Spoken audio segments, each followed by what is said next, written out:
Hello guys, ayan, magluluto po tayo ng minutanis na saging. Order na yung aking hubby. So, ayan yung aking gagawin ngayong araw. Magluluto tayo ng minutanis na saging. So, ayan guys, gagawin muna tayo ng ating saging na luluto. Samahan niyo ako guys. It's like luck is raining on me. Going follow your heart. Doesn't matter how far. There is so much love to give. Something's telling me this time. Baby, baby, now I know. Baby, baby, gotta go. There is so much love to give. Something's telling me it's right.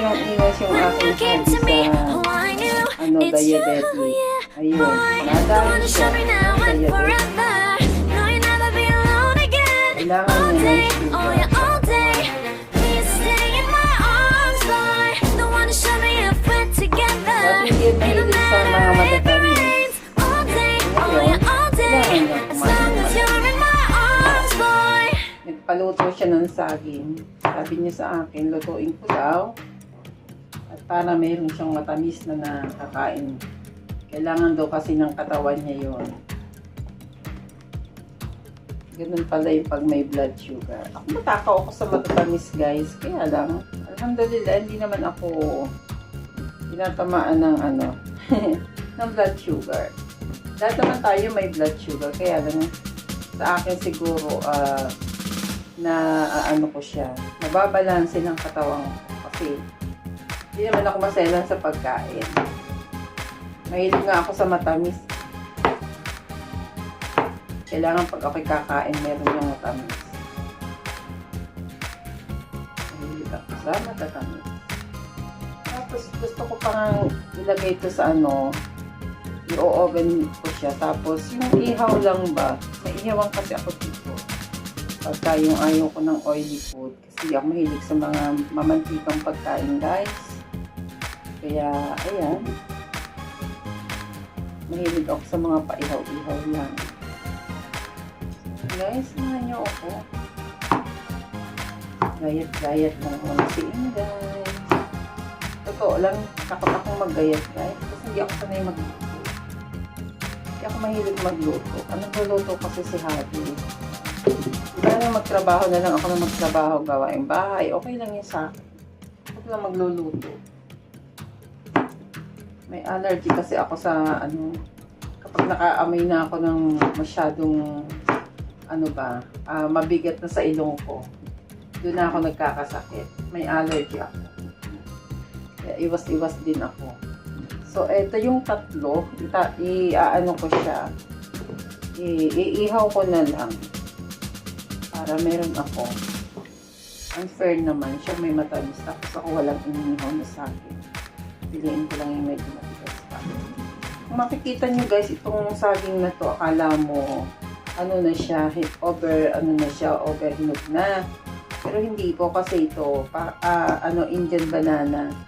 So, malalaki po yung pagkasaging nito. Medyo maliit pa nga to, merong mas mahaba pa dito. Merong mas mahaba pa nito dito. Ganun ang Indian banana. Ayan, tanggalin natin siya dito. Tapos, ikip natin siya mamaya. Ilalagay ko siya sa aking ihawan. So, yan guys, lulutuin muna natin ang ating saging.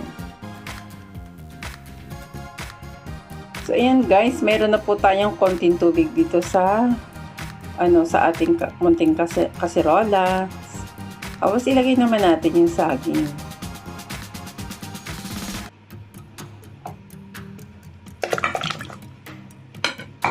Tapos, pakuluan muna natin siya ng sandali. Ayan guys, pakuluan muna natin siya ng mabilisan. Takpan muna natin ng madali siya. So, ayan. Hintayin natin siyang matapos guys.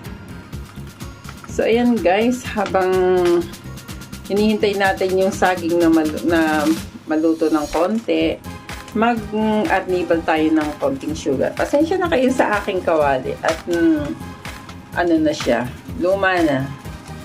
Meron kaming bago pero ayoko siyang gamitin kasi okay pa naman siya. So, ayan.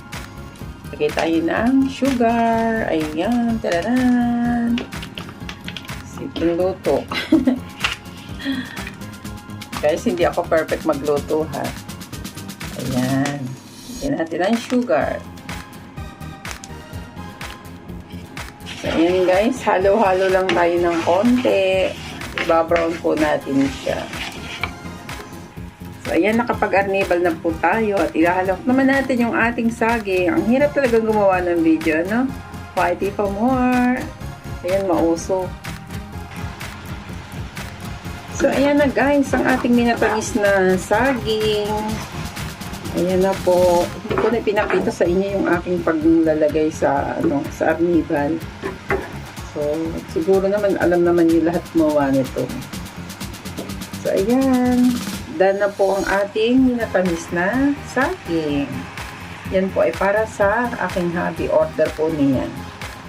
So, ayan naman guys. Maraming salamat po. Thank you everyone. Thank you for watching.